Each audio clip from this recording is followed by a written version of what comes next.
Amados, eu não quis mudar a nossa programação de começarmos hoje uma nova série de mensagens no livro de Abacuque. Então eu lhe convido a abrir a sua Bíblia no livro de Abacuque. Convido também a isso, para já soltar a primeira tela. E eu sei que sempre vai ser um desafio quando a gente começa a exposição de um livro que não é tão comum, tão habitual, não é? Salmos é fácil, né? Você abre a Bíblia no meio e você já encontra. O Novo Testamento também geralmente é fácil. As cartas de Paulo estão todas uma após a outra. Vai ter que diminuir o meu retorno. Está dando microfone aqui no meu retorno. Agora, os profetas chamados menores. Mas deixa eu, antes de qualquer outra coisa, fazer uma justa corrigenda aqui, ou correção. Os profetas são chamados menores. Não é porque eles são baixinhos, ou foram baixinhos, nem porque eles são de menor importância. São chamados profetas menores por quê? Por quê? Porque escreveram menos. Abacuque, por exemplo, são 3 capítulos. Naum é um capítulo só. Naum é um capítulo só. E por aí a gente vai encontrando a partir de Daniel. Aí você, pastor, mas como é que eu vou achar Abacuque? Vamos lá. Abra sua Bíblia no meio. Só vou fazer essa dinâmica hoje, hein? Então você vai estar em Salmos. Aí você passa Provérbios, Eclesiastes, Cântico dos Cânticos. E você vai prosseguindo, né? Depois de Cântico dos Cânticos você tem Isaías. Aí os profetas maiores. Isaías, Jeremias, que também escreveu Lamentações, Ezequiel. Os profetas maiores acabam. Aí entra Daniel, que é considerado também menor, embora ele tenha escrito 12 capítulos. Aí você tem Oséias, estão comigo? Joel, Amós, Obadias, Jonas, esse é conhecidíssimo, Miqueias, Naum, eu me equivoquei, né? Naum tem 3 capítulos, né? E aí vem Abacuque com seus 4 capítulos, ok? O livro de Abacuque, amados, rapidamente, dando um clique aí, Luiz, ele tem essa divisão aqui, que nós vamos seguir nas nossas exposições aqui. Vão ser 5 exposições. Capítulo 1, versículos de 1 a 4, nós temos a queixa de Abacuque, que vai ser a mensagem de hoje, e você vai entender por que essa queixa de Abacuque. 1, 5 a 11, a resposta de Deus a essa queixa de Abacuque. E você vai ver junto aqui comigo, no próximo domingo, se o Senhor permitir, de que a resposta de Deus foi totalmente diferente daquela que Abacuque queria receber. Deus tem dessas coisas. E aí, do capítulo 1:12 até 2:1, nós temos a perplexidade de Abacuque. Abacuque não gosta do que ouve de Deus e fica perplexo. Ele diz: Deus, como assim? Nós vamos estar vendo aqui juntos. 2 de 2 a 20, nós temos o confronto de Deus em relação a essa perplexidade de Abacuque. Deus joga pesado. Vez por outra, Deus joga pesado com a gente quando nós não queremos aceitar acerca dos seus planos e dos seus caminhos para nós, e a gente julga que sabe mais do que Ele. E aí o livro termina com aquilo que eu chamo de rendição de Abacuque. Ele se ajoelha, levanta as 2 mãos para os céus e diz: tá bom, Deus, eu me rendo. E aí um livro que começa com uma pergunta para Deus, até quando, termina com um hino de louvor. O Senhor Deus é a minha força, Ele fará os meus pés como os da corça e me fará andar sobre os meus lugares altos. Então, Abacuque é esse livro formidável. A grande ideia do livro de Abacuque é esta. Vamos dizer juntos, amados, para a gente gravar bem a grande ideia do livro inteiro. Vamos lá? Diante das contradições do presente, o crente pode confiar na providência de Deus, mesmo sem compreender ou aceitar os seus planos de atuação na história. Grave isso daqui, porque as contradições do presente. Nós vivemos um tempo muito parecido com o de Abacuque. Abacuque fala hoje. Isaltino Gomes Coelho Filho, já falecido, pastor batista, ele escreveu uma série de comentários dos profetas e sempre o nome era Fala Hoje, Nosso Contemporâneo. Então tem Abacuque, Nosso Contemporâneo. E a despeito dessas contradições, o crente pode confiar em quê, amados? Em homens? Sim ou não? Em ideologias? Sim ou não? O crente pode confiar em quem? Na providência de Deus. Só isso. Você sabe que foi Abacuque que disse, provavelmente, a quem diga, e está muito bem amparado na crítica textual, que Abacuque era uma espécie de levita, um músico na casa de Deus. Nem todo levita era músico, mas Abacuque, ele compõe uma canção de louvor a Deus. E uma canção que você sabe muito bem, né? Ainda que a figueira não floresça, não haja fruto nas videiras, 3,17. Ainda que o produto da oliveira falhe, e os campos não produzam mantimentos, ainda que o rebanho seja exterminado do estábulo e não haja gado nos currais, mesmo assim eu me alegrarei no Senhor, exultarei no Deus da minha salvação. O crente pode confiar na providência de Deus, mesmo sem compreender ou aceitar os seus planos de atuação na história. Isso porque, por mais que eu tenha lido esse texto, que é bem conhecido, ao meu ver, o texto-chave de Abacuque é Abacuque 2:4.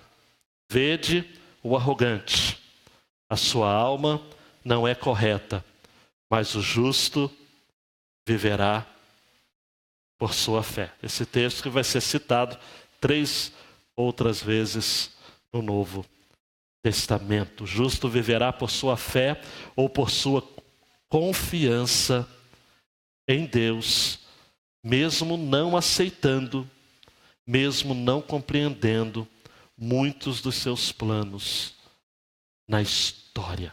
E repare que eu coloquei história com H maiúsculo. Não é a sua história apenas. Ou você acha que você é o centro do universo? É na história com H maiúsculo. A história da humanidade como um todo. Amém? Primeira porção, então, dê um clique aí, por favor. Deus. Por quê? Uma das especificidades de Abacuque é de que, ao contrário dos outros profetas que confrontam o povo em nome de Deus, Abacuque é tão sui generis, é tão diferente, é tão especial, que ele confronta a Deus em nome do povo. Ele ousa dizer para o próprio Deus: Deus, por quê? E a partir então dessa interpelação é que a gente vai meditar e extrair lições valiosíssimas. Vamos ler o texto juntos, Abacuque 1:1-4. A mensagem que o profeta Abacuque recebeu: até quando clamarei e não escutarás, Senhor? Ou gritarei a ti violência e não salvarás? Por que razão me fazes ver a maldade e a opressão? A destruição e a violência estão diante de mim. Também há contendas e o litígio é comum. Por causa disto, a lei se afrouxa e a justiça nunca se manifesta, pois o ímpio cerca o justo, de modo que a justiça é pervertida. Vamos orar mais uma vez? Deus, por favor, acalme o nosso coração, sê com a minha mente, sê com a mente dos meus irmãos e irmãs, que essa mensagem não passe acima da cabeça deles, mas também que não seja apenas, que alcance apenas a cabeça deles, mas que alcance o coração. É o meu desejo, no nome de Jesus. Amém e amém. Dando um clique, por favor. A grande ideia desta passagem é dessa frase: Deus aceita ser interpelado por quem crê em sua providência, mesmo quando a sociedade em seu entorno paga um preço altíssimo por sua desonra pactual. O que é desonra pactual? Abacuque vivia numa sociedade que havia virado as costas para Deus. Nós vamos entrar em detalhes daqui a pouco. Não muito diferente da nossa. Eu trouxe aqui, amados, mais por uma questão de ilustração para marcar que o grande desafio nosso nessa exposição será ler o livro de Abacuque com um jornal na outra mão. Entender de que muita da angústia e da perplexidade de Abacuque também está em nosso coração quando lemos os jornais. Quando percebemos, amados e amadas, o quanto a nossa sociedade tem abandonado, desonrado a aliança. Por isso, desonra pactual.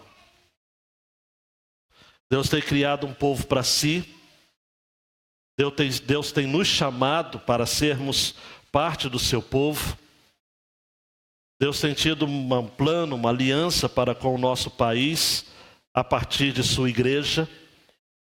E é triste saber que a igreja do Senhor Jesus tem se corrompido. Procurarei ser, que o Senhor me ajude, profeta nessas noites, para denunciar mesmo. E para que reforcemos este princípio de que o nosso Deus em nenhum momento questionou o fato de ser interpelado por Abacuque, bem como também ele não irá fazer nenhum tipo de reprimenda em ele ser interpelado por nós.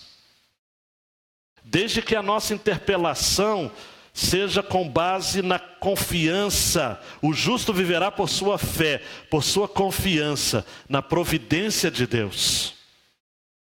Eu tenho dito isso aos quatro cantos, já repetido até aqui: Deus está no seu trono.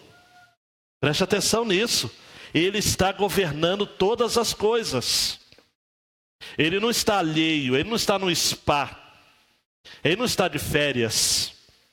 Ele não está deixando as coisas acontecerem no Brasil ao seu bel prazer. Não.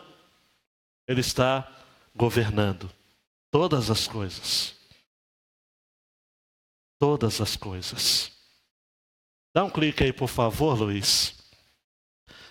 O profeta, ele recebe uma mensagem. Nós estamos diante de um profeta que recebeu uma mensagem. Versículo 1. A mensagem que o profeta Abacuque recebeu. Nós só vamos encontrar o nome Abacuque duas vezes na Bíblia. 1:1 e 3:1. 1:1, a mensagem que o profeta Abacuque recebeu. 3:1, a oração do profeta Abacuque. A palavra mensagem aqui significa peso, carga, ou um oráculo. Ele ouviu uma voz, ele recebeu uma incumbência, recebeu um fardo. A mensagem do Senhor não deveria ser encarada como um fardo para o povo, mas era um fardo para o profeta.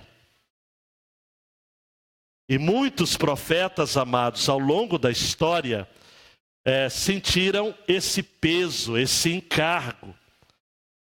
Nós vamos encontrar essa expressão em Jeremias, por exemplo, 29. Quando ele vai dizer, olha, então disse eu, não me lembrarei dele, não falarei mais o seu nome, mas isso foi no meu coração como fogo ardente, encerrado nos meus ossos, estou fatigado de sofrer e não posso mais. Amados, todas as vezes que a igreja recebe uma palavra, um encargo, isso é pesado. Jeremias vai dizer, olha, é como um fogo ardente no meu coração, é como que os meus ossos estivessem doendo. Naum vai dizer peso de Nínive, livro da visão de Naum. Malaquias 1:1, peso da palavra do Senhor contra Israel, por intermédio de Malaquias. A mensagem do Senhor causa peso, é um fardo a ser carregado pelo profeta. Quase não se sabe sobre o homem Abacuque. Ele não é mencionado em nenhum outro lugar da Bíblia. É apenas um profeta. Profeta Abacuque. Seu nome possivelmente vem da raiz do hebraico abak, que significa dobrar as mãos ou abraçar.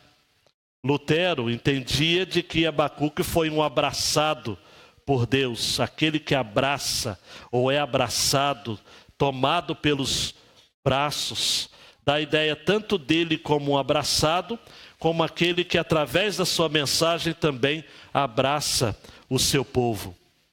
Para Jerônimo, tradutor da Vulgata Latina, Abacuque significa abraço, mas é abraço de luta, porque ele lutou com Deus, ousou questionar o próprio Deus. Ele era um profeta. Diferentemente dos outros, apenas Abacuque, Ageu e Zacarias são denominados profetas. Abacuque, então, é o único profeta antes do exílio a ser designado assim. Olhe para mim, por favor, para entender um pouco da geopolítica do seu tempo. O Império Assírio havia caído no ano 612, antes de Cristo, numa batalha contra o Egito.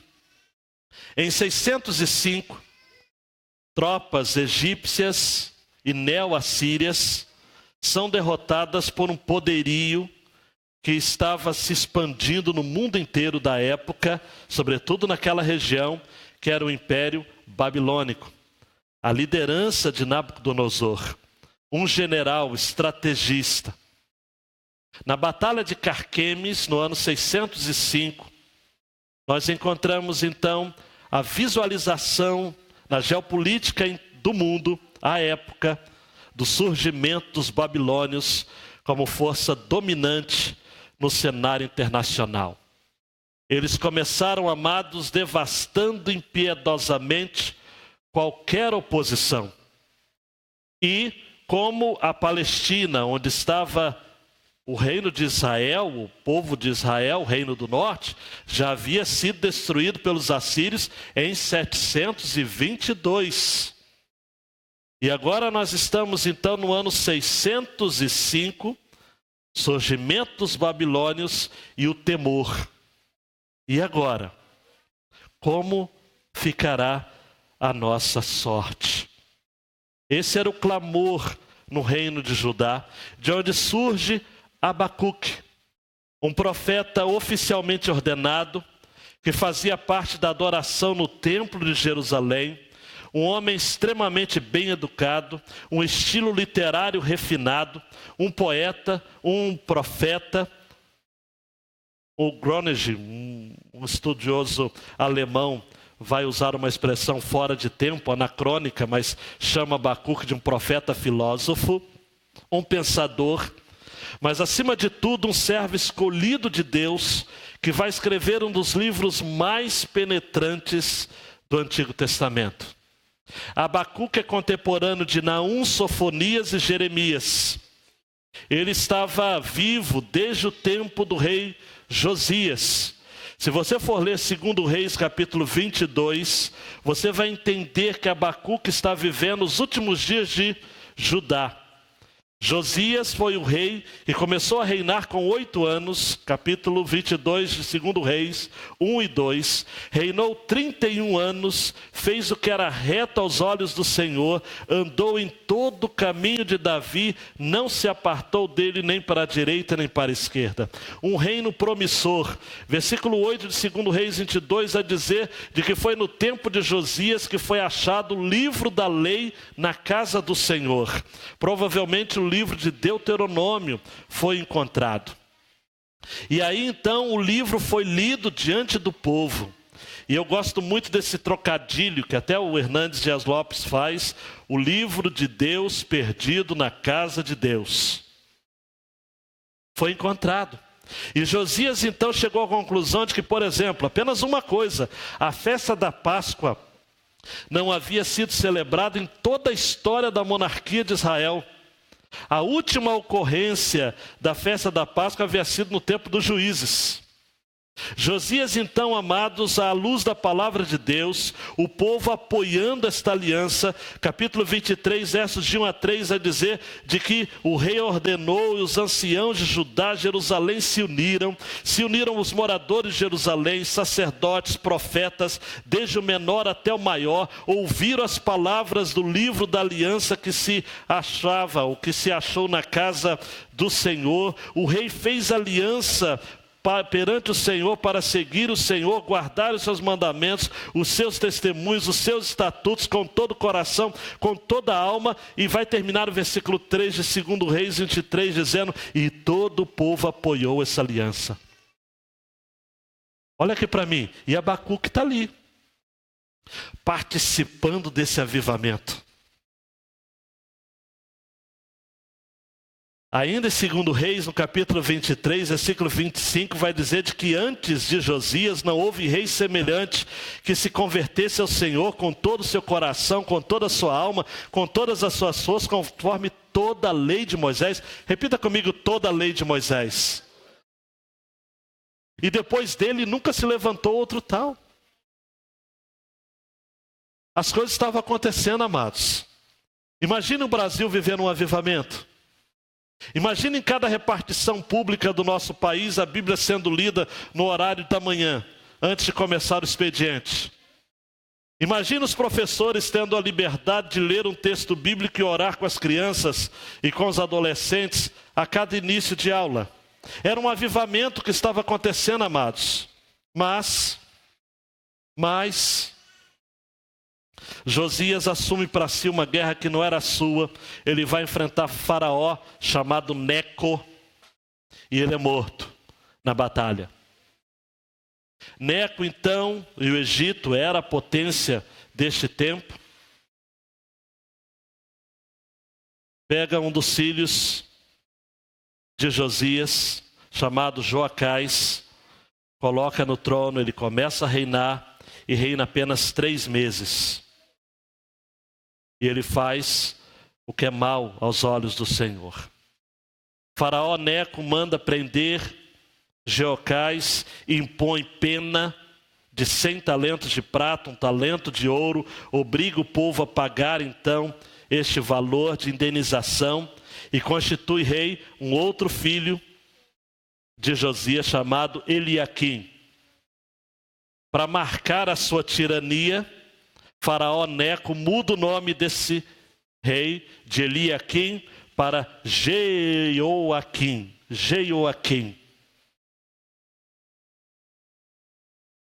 Jeoaquim paga uma fortuna de prata e de ouro a Faraó, é obrigado a pagar tributos sob o mandato de Faraó, e ele vivia exigindo prata, ouro do povo da terra. Jeoaquim tinha 25 anos, começa a reinar, reina 11 anos. E o texto vai dizer em 2 Reis, capítulo 23, 37, que ao contrário do seu pai Josias, ele fez o que era mal aos olhos do Senhor. E Abacuque está ali. E neste tempo, Abacuque escreve o seu livro. Nós estamos vivendo, amados, neste tempo aqui, uma ausência de vida, de obediência. A aliança do Senhor, os tempos de avivamento sobre o tempo de Josias viraram poeira na história.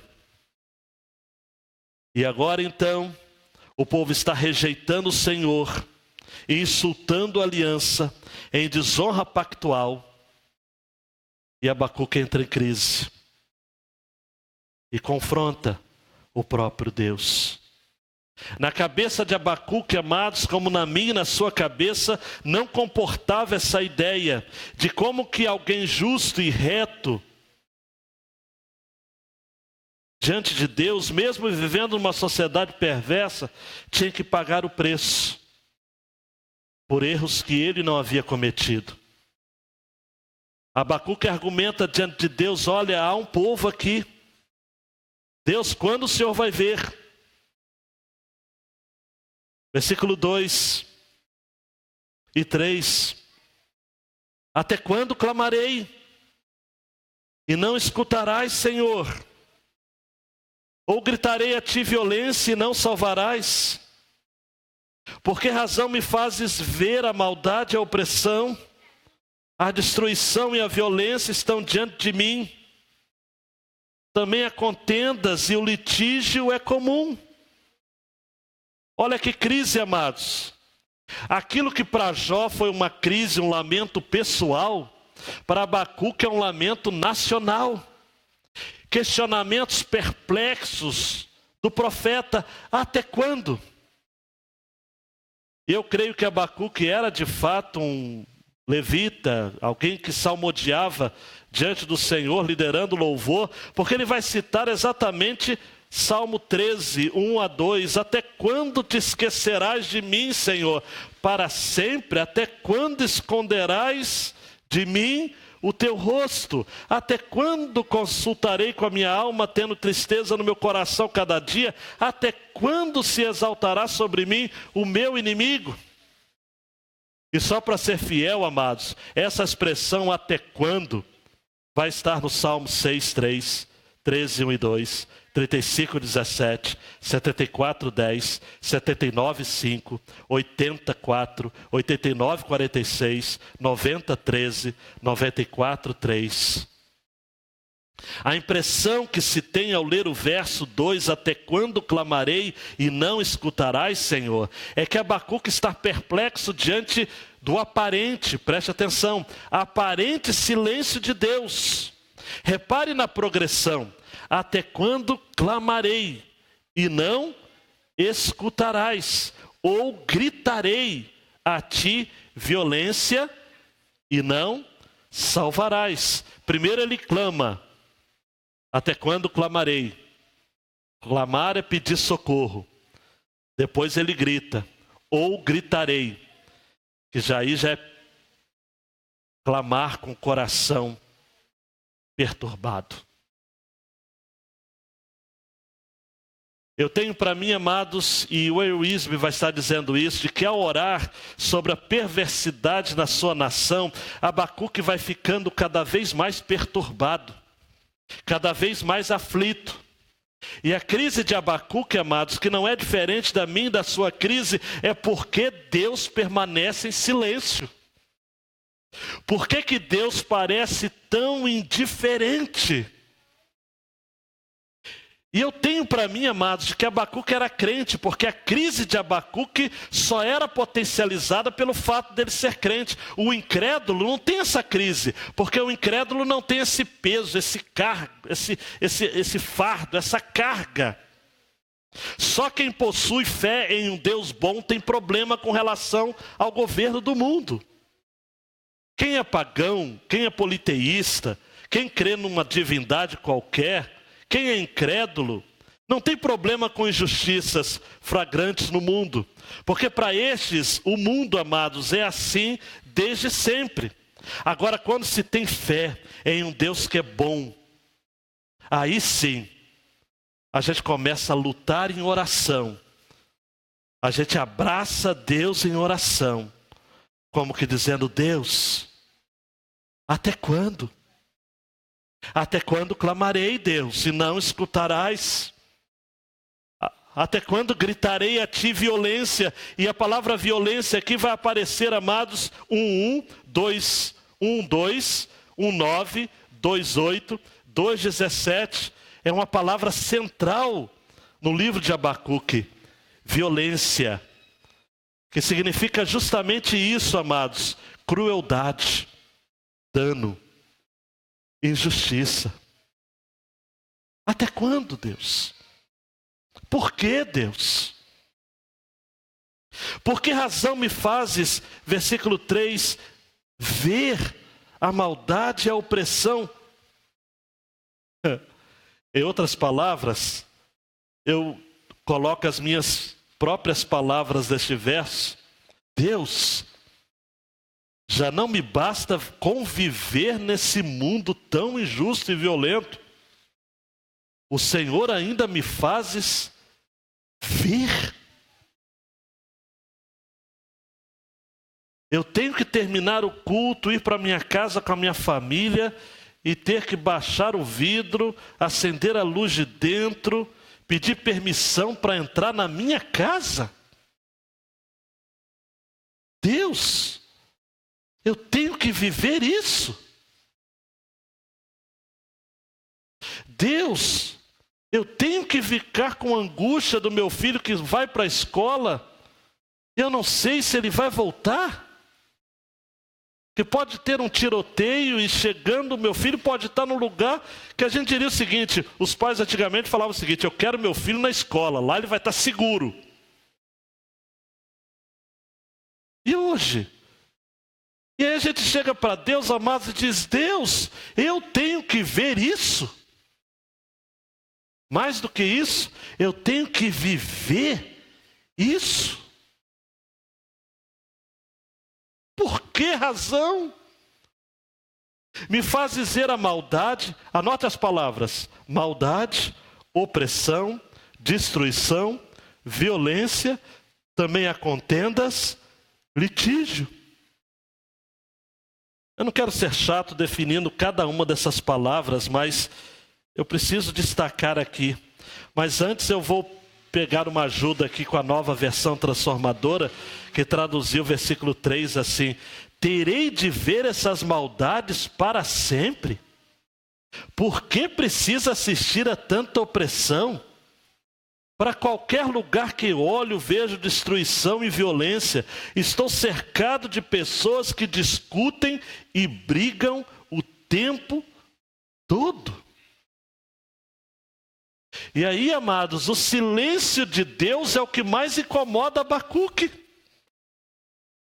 Como bom ministro de louvor, Abacuque conhecia o Salmo 35, 22 e 23, que diz, tu, Senhor, o tens visto, não te cales, Senhor, não te alongues de mim, desperta e acorda para o meu julgamento, para a minha causa, Deus meu e Senhor meu. Olha a angústia do salmista, amados, desperta e acorda para o meu julgamento.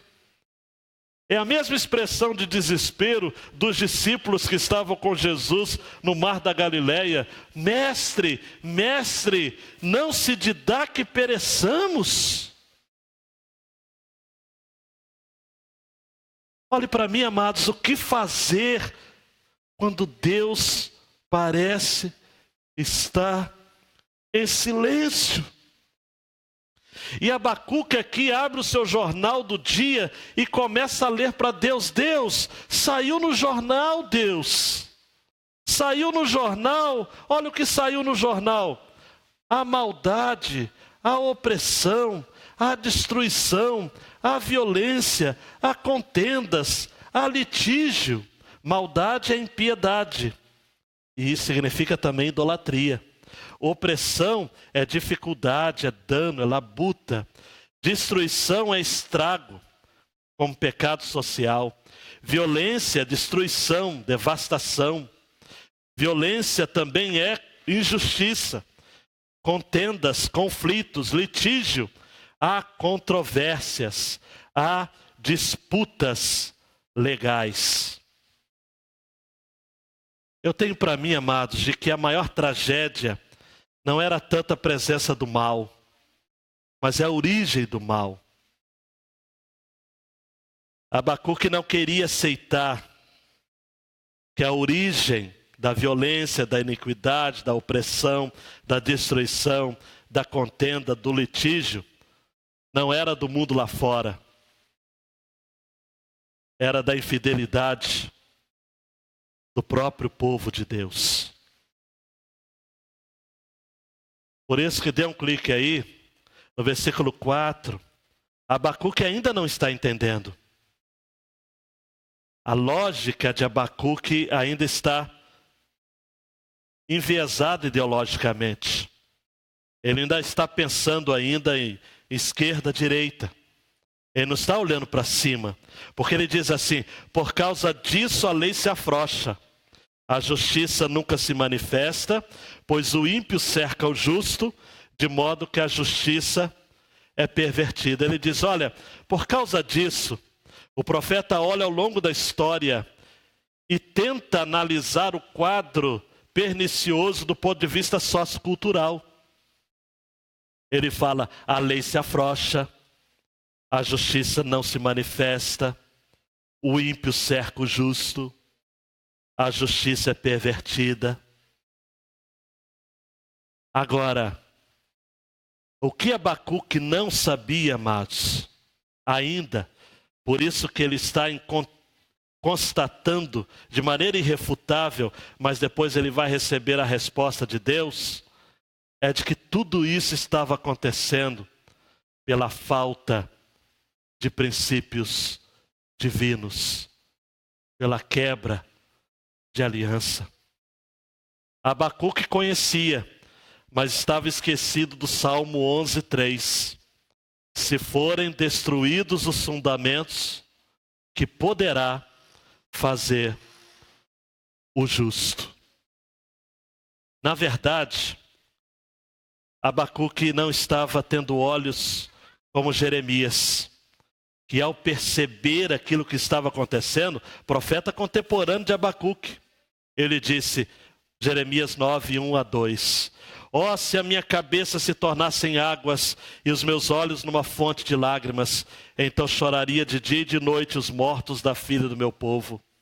Ó, se tivesse no deserto uma estalagem de caminhantes, então deixaria o meu povo e me apartaria dele, porque todos eles são adúlteros, um bando de aleivosos. Jeremias falou, amados, deixaria o meu povo. O quadro é caótico, mas preste atenção, a culpa não estava lá fora, a fonte não estava lá fora. O problema do nosso Brasil, amados, não está lá fora. Está caindo muito a impedância aqui. O problema, voltou, do povo de Deus, amados, do caos que a gente tem encontrado, é do povo de Deus. Você quer que eu recite um texto que é clássico e que é fácil? Você vai até saber junto. Se o meu povo, que se chama pelo meu nome, se humilhar e orar e buscar a minha face, e se arrepender dos seus maus caminhos, então eu ouvirei do céu, perdoarei os seus pecados, sararei a minha terra. Preste atenção nisso, amados.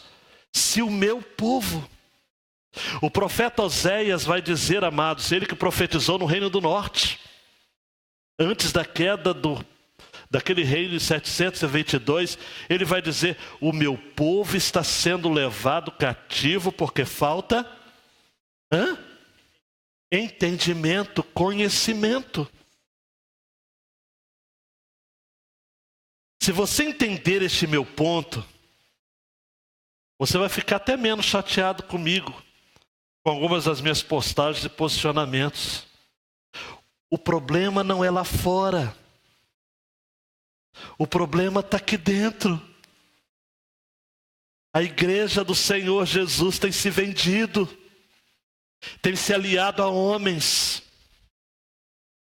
tem vestido a camisa de ideologias que não lhe pertence. A igreja, amados, já que não pode ser a primeira dama do Estado, tem sido sua prostituta. Nós temos vendido aliança como Esaú por um prato de lentilhas. Nós temos nos vendido a políticos por conta de ônibus para os nossos eventos. A construção de alguns templos que têm recebido doações vultuosas de forma a escoar como lavagem de dinheiro. Templos que se tornaram casas de prostituição. E eu não estou falando de prostituição apenas do ponto de vista sexual. Também há. Mas sobretudo na perspectiva de Oséias. Prostituição para Oséias é idolatria.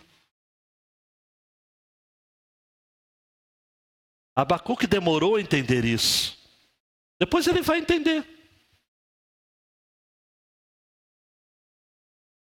Ele está preocupado em expor diante de Deus a sua dor. O que é comum, o que é necessário, amados. Mas depois Deus vai responder para ele. Eu quero terminar essa parte de exposição, para a gente entrar nas aplicações, lendo a paráfrase de Eugene Peterson, para ficar ainda mais claro. Eu sei que como pregador eu corro o risco de explicar para ficar mais claro, e isso acaba sendo cansativo para alguns. Mas não se canse, por favor. É porque muitas vezes nós temos, amados, eu me incluo, conhecimento muito obtuso, nossa cabeça é muito obstinada. E a gente não quer ouvir o que Deus quer falar. Então, para ficar claro, a paráfrase de Eugene Peterson de Abacuque 1, de 1 a 4. Ele acerta alguns aqui, exagera em outros, mas traz luz. O problema, conforme Deus o revelou a Abacuque.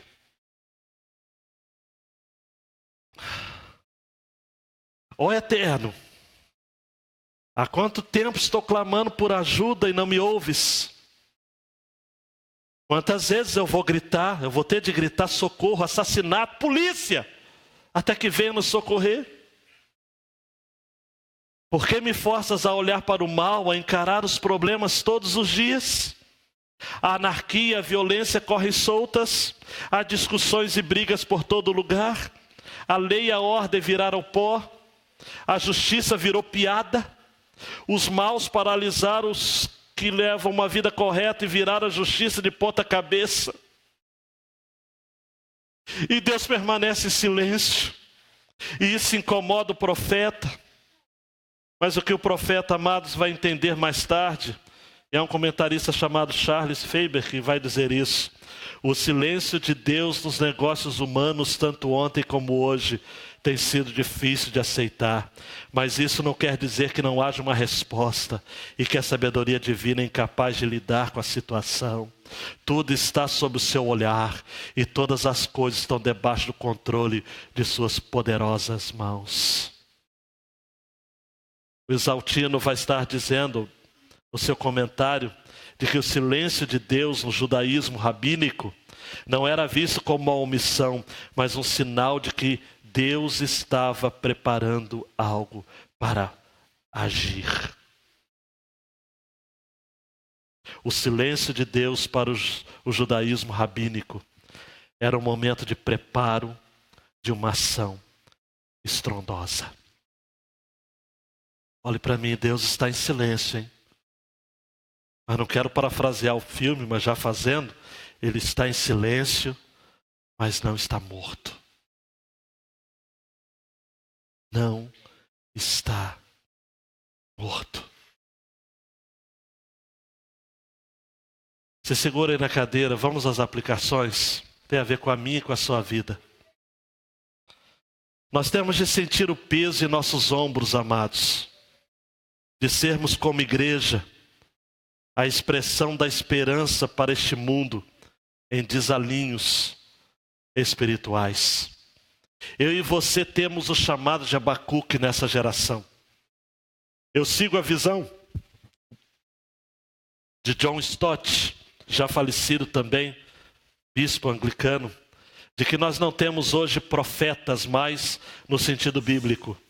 Ninguém pode levantar hoje e dizer, assim diz o Senhor, e aquilo que ele dizer virá Bíblia. Até mesmo por uma razão óbvia de que a Bíblia, não sei se você sabe, mas já foi encerrada já. O que nós temos hoje, amados, é a igreja como comunidade de profetas. Nós temos uma igreja hoje que precisa proclamar os valores do Evangelho. E todas as vezes que a gente afirma as Escrituras, nós estamos sendo profetas para essa geração. Agora olhe para mim, qual foi a última vez que você sentiu um peso, um encargo, uma carga, um fardo nos seus ombros em interceder pela nossa nação? Qual foi a última vez que você fez uma declaração, quer seja no Facebook, quer seja numa conversa com amigos, e você o faz sentindo o peso de Deus, cargo de Deus? Leonardo Ravenhill tinha razão, uma avivalista. A igreja precisa chorar por não ter lágrimas para chorar. E Tozer vai dizer, a grande tragédia da igreja são os olhos secos. Nós precisamos chorar. Amados, é impossível ler o jornal sem chorar. A injustiça, mas o hino que nós cantamos no Inário para o Culto Cristão, né? A vil miséria insulta os céus. É, amados, triste nesse Brasil ter tantos com pouco e poucos com tanto. Os negros sendo mortos nas favelas. O Brasil é o maior país do mundo. O Brasil é o país que mais mata travestis no mundo inteiro. É o quinto país do mundo que mata mais mulheres. Os negros morrem mais do que os brancos em condições de injustiça. Logo são considerados culpados apenas por serem negros. Nós temos, amados, uma injustiça social, racial em nosso país que deveria nos incomodar profundamente. Mas infelizmente tem gente que diz que não. Tem gente que diz que os negros, por exemplo, eles mesmos é que são responsáveis por isso. Não analisa a história. 96% da população brasileira, se for perguntado, existe racismo no Brasil? 96% diz sim. Quando se faz a pergunta para a mesma pessoa, você é racista? 4% diz que é. Agora, como num país que 96% acredita que tem racismo, só vai ter 4% de racistas? Tem alguma coisa errada nisso. Até eu que sou ruim em matemática, vejo que há uma hipocrisia. Você com a sua filha bonitinha, se ela chegar em casa com um negro, como vai ser? Você vai dizer que ele é um negro de alma branca? Você vai dizer que ele é boa gente? Apesar de... A hipocrisia. Alguém que é doutor e é negro, e alguém que é doutor que é branco. Quem vai receber o maior suspiro de Hã? A igreja precisa parar para pensar. Há questões seríssimas, a gente tem que sentir o peso. Mais um ponto aí, Luiz. Devemos lamentar a violência e as injustiças que ocorrem no Brasil. É legítimo perguntar a Deus, até quando, Deus? Até quando? Eu tenho para mim, amados, preste atenção, que nós precisamos trazer a oração do Pai Nosso como sendo uma oração, eu não sei como é que você vai receber isso daí, mas eu vou falar de engajamento político, com P maiúsculo. Você entende isso? Pai Nosso que estás nos céus, santificado seja o teu nome, venha a nós o teu reino, seja feita a tua vontade, assim na terra como no céu. Deus, você acha que o santificado seja o teu nome, é você orar para Deus tornar o nome dele santo? Não, ele já é santo.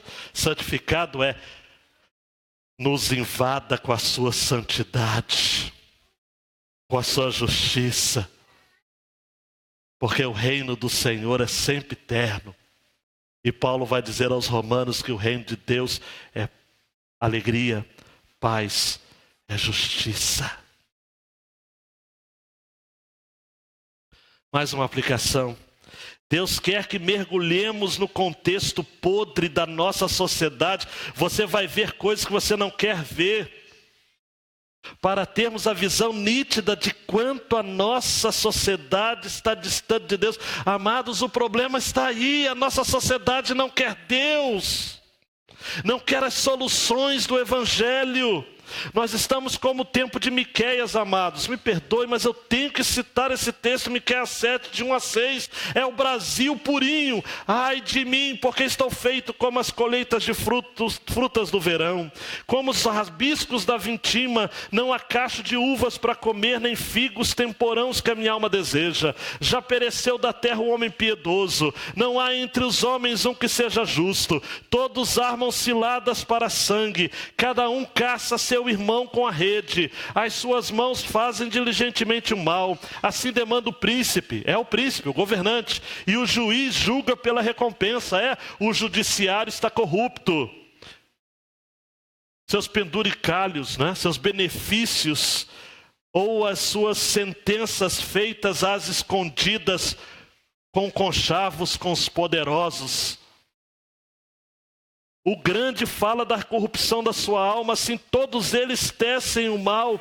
O melhor deles é como o espinho, o mais reto é pior do que a sebe de espinhos. Veio o dia dos teus vigias, veio o dia da tua punição, agora será sua confusão. Não creias no amigo, nem confies no vosso guia, daquela que repousa no teu seio, guarda as portas da tua boca, porque o filho despreza o pai, a filha se levanta contra a mãe. Ficou sabendo do caso da filha que matou a mãe? E as últimas palavras da mãe foi: filha, eu sou sua mãe. E ela disse: eu não tenho mãe. A nora contra a sua sogra, não precisa levantar a mão. Os inimigos do homem são os da própria casa.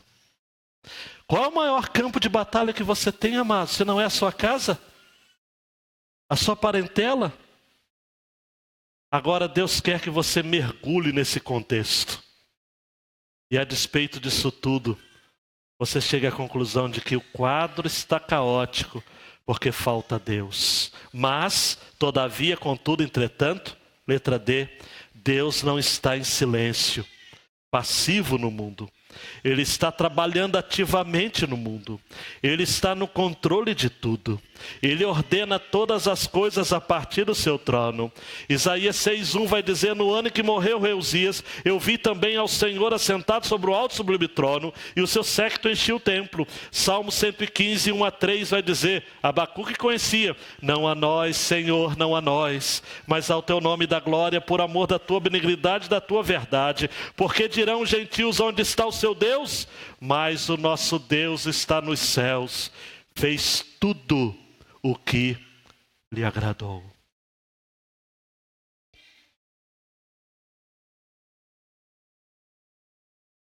Ele está no trono. Olhe para mim, por favor. A sua vida está em confusão de alma, está em conflito da sua própria identidade, está em conflito de como se posicionar diante de um quadro violento que nos leva, nos impulsiona a sermos igualmente violentos também. E muitas vezes o ímpio faz impiedades e nós, como justos, estamos igualmente respondendo ao ímpio com mais impiedades. Mas justo não provoca impiedades, justo promove justiças. O mundo está um caos, está numa violência. Eles podem xingar, eles podem roubar, eles podem mentir, mas nós não podemos. A palavra de Deus diz: temos de retribuir o mal com o bem. Nós somos diferentes. Letra E e última. Jesus voltará para julgar a terra e os valores do seu reino são justiça, paz e alegria no Espírito Santo. Romanos 14, 17. E um texto que não me sai da cabeça, amados. Salmo 145, 13. Abacuque conhecia também. Hoje eu só falei daquilo que Abacuque conhecia. O teu reino é um reino eterno. O teu domínio dura em todas as gerações. Eu quero terminar, amados e amadas, neste ponto ainda, reforçando essa confiança que precisamos ter. Olhe para mim, por favor, não desvie seu foco. Jesus voltará para julgar a terra. Ele prometeu e vai cumprir. E os valores do seu reino são justiça, paz e alegria no Espírito Santo. Não podemos, amados, recitando um texto do apóstolo Paulo numa das suas cartas, as armas da nossa milícia não são carnais, mas são poderosas em Deus para a demolição de fortalezas e de toda altivez que se levanta contra o conhecimento de Cristo.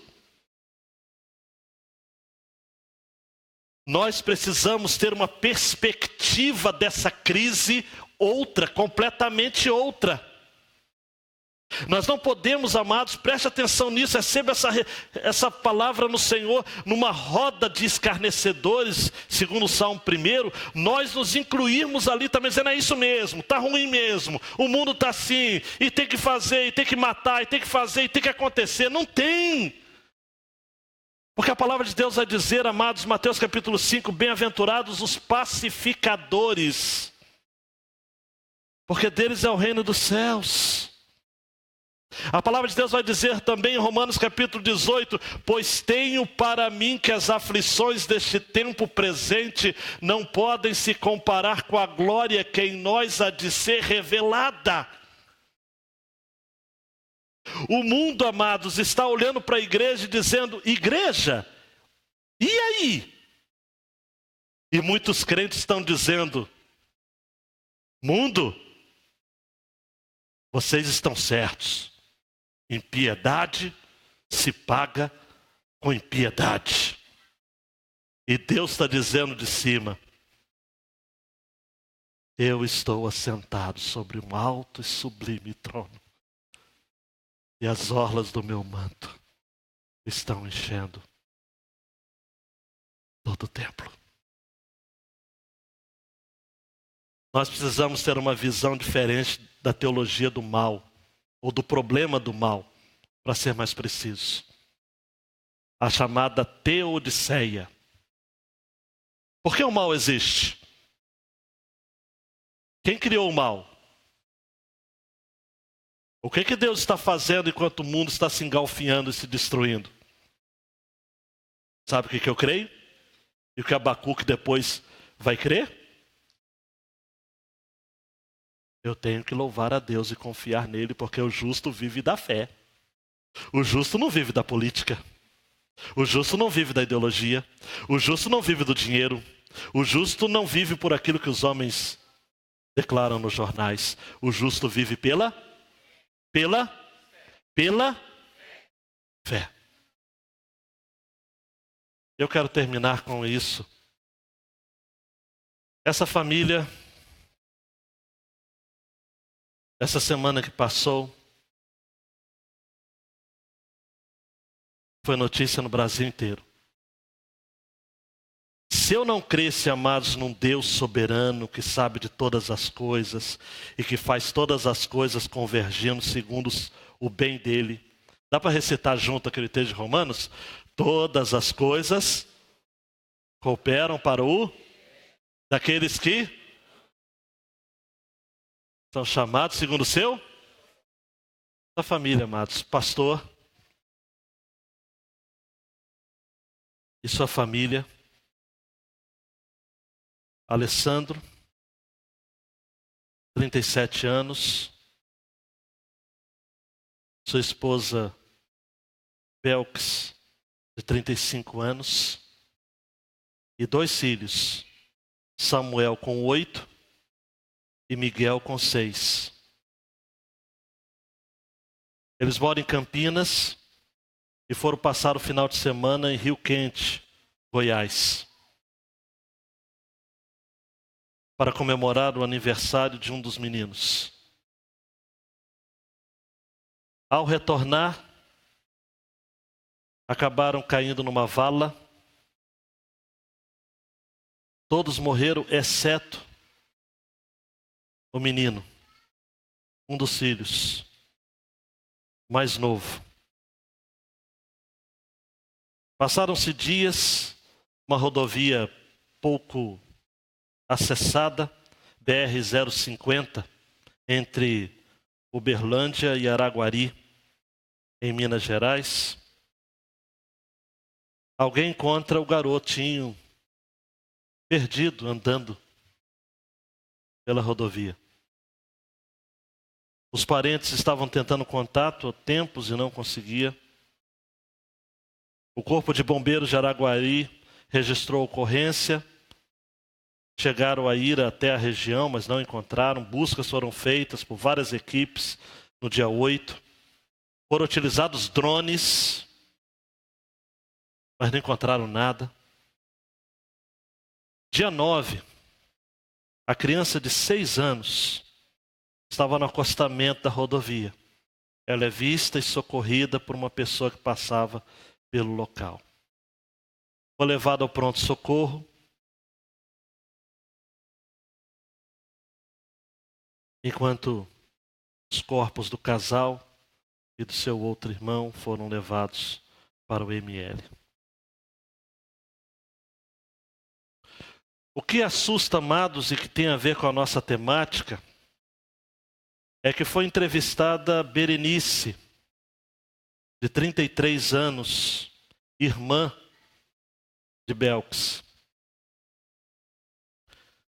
E ela disse, olha, a família comemorou o aniversário da irmã, e ela contou que tinha esperança de encontrar ainda a família viva, mas o único sobrevivente foi a criança, o Benjamin. E a declaração dela fecha essa nossa mensagem. Tem um propósito na vida do Benjamin. Ele foi o sobrevivente. A gente crê que a nossa vida é passageira. É dolorido, mas a gente tem que confiar em Deus. Porque Ele é quem sabe. Eu só peço a Deus para dar consolo e conforto para nós. Porque perder pessoas muito amadas e muito queridas é muito difícil.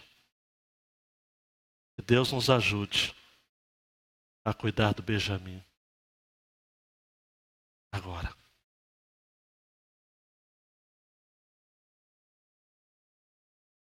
Deus está no controle de tudo. Dê o clique final. Deus aceita ser interpelado por quem crê em sua providência, mesmo quando a sociedade em seu entorno paga um preço altíssimo por sua desonra pactual. Coisas ruins também acontecem a pessoas boas. Mas Deus não está em silêncio. Ele está ativo na nossa história. Abaixe sua cabeça, meu querido. Abaixe sua cabeça, minha querida.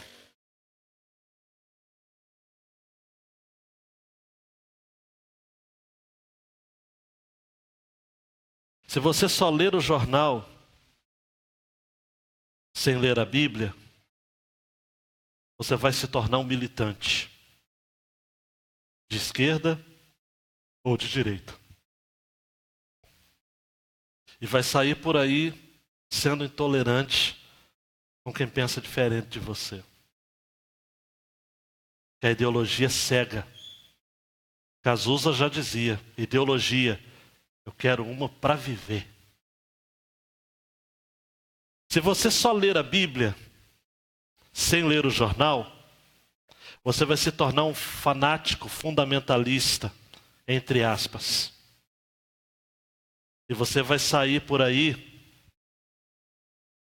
dizendo que a solução do Brasil está em termos, por exemplo, um presidente evangélico, governando a partir da igreja para a política. E aí você vai ser uma pessoa igualmente intolerante com quem tem uma expressão de fé diferente da sua. Eu não estou dizendo, quando eu falo, amados, que o Brasil mata mais travestis, eu não estou afirmando que ser travesti é correto diante de Deus, pelo amor de Deus. Eu só estou dizendo que o Brasil mata, o brasileiro mata mais travestis no mundo inteiro. Não justifica. Os batistas, amados, são defensores da liberdade de culto já há mais de 2 séculos. E nós defendemos a expressão de culto até mesmo daqueles cultos que nós não aceitamos, mas tem que ter. Eu não quero um governo evangélico. De jeito nenhum. Não quero mesmo. Mas igualmente, amados, se você tiver a Bíblia e o jornal na mão, e você lê tanto um quanto o outro, você vai fazer como Abacuque. Você vai questionar Deus. Até quando? Até quando? Até quando? Até quando? Até quando? Até quando? Mas ao final você vai dizer, ainda que a figueira não floresça, nem haja fruto na videira, ainda que falte gado no curral, ainda que eu passe por apertos e necessidades incríveis e carências nessa sociedade injusta, eu me alegrarei no Senhor, exultarei no Deus da minha salvação.